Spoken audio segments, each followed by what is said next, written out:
Mga kaagimat, i-share ko sa inyong orasyon ng kahoy na sinukuan. Ito yung kahoy na sinukuan na usually ginagamit ng mga antingeros. Pero alam nyo ba mga kaagimat, explain ko muna, maraming uri na ganito. Yung may cross or tinatawag itong bagging na cross. Maraming uri na ganito na merong kahoy. Ito is bagging or vines. Sa Bisaya, gaud. Ito.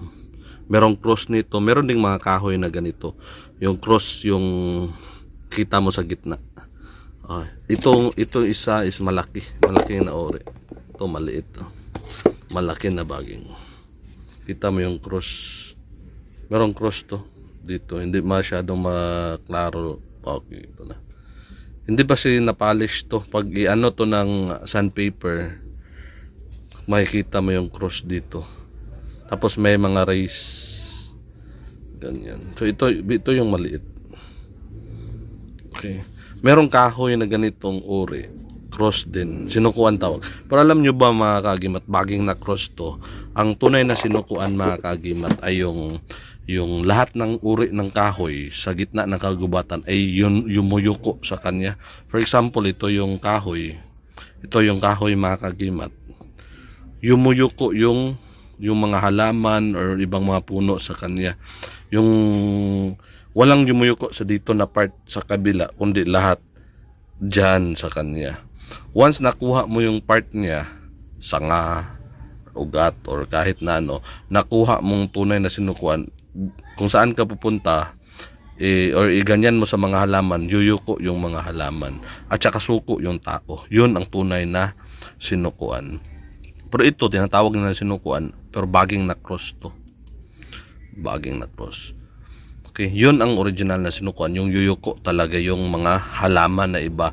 Pag dala-dala mo yan, yung ibang mga tao, hindi makapalag sa'yo or suko sila kahit gaano pa katapang. Yun ang sinukuan mga kaagimat. Mayroon siyang taglay na birtud na pampasuko ng tao. Okay mga kaagimat. So ito yung orasyon mga kaagimat ng pang-partner sa sinukuan. Kahit ganito pwede mo siyang i-pares kasi marami kasing nagtatanong sa akin about sa orasyon nitong sinukuan. Gusto nila manghingi.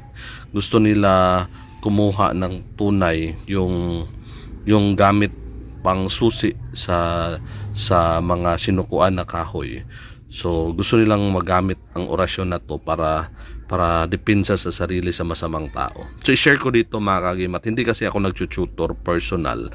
So i-share ko lang dito sa YouTube para maraming makakaalam. So orasyon sa kahoy na sinukuan, pampasuko ng kaaway.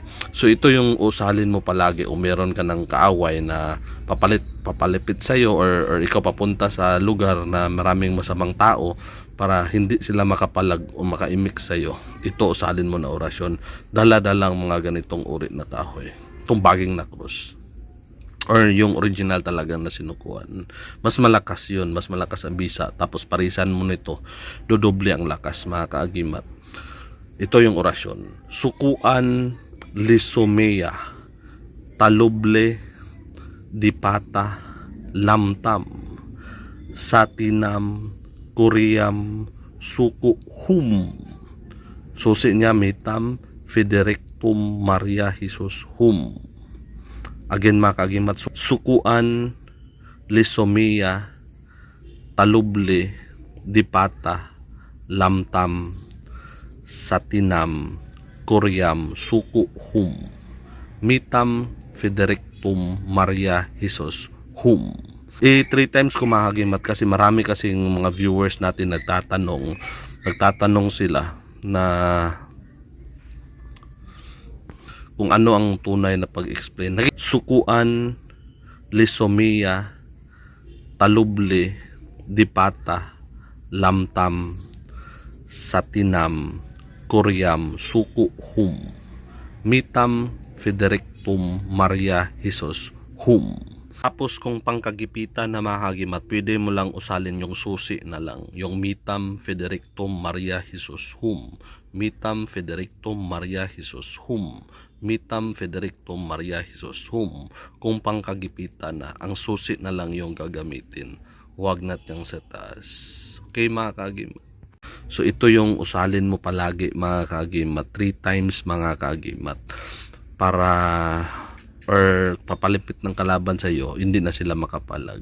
Okay mga kagimat, so please like, share, comments, and subscribe to our YouTube channel and follow me on Facebook at kita-kita tayo sa susunod na video. Ako ang iyong kagimat na si Paraon.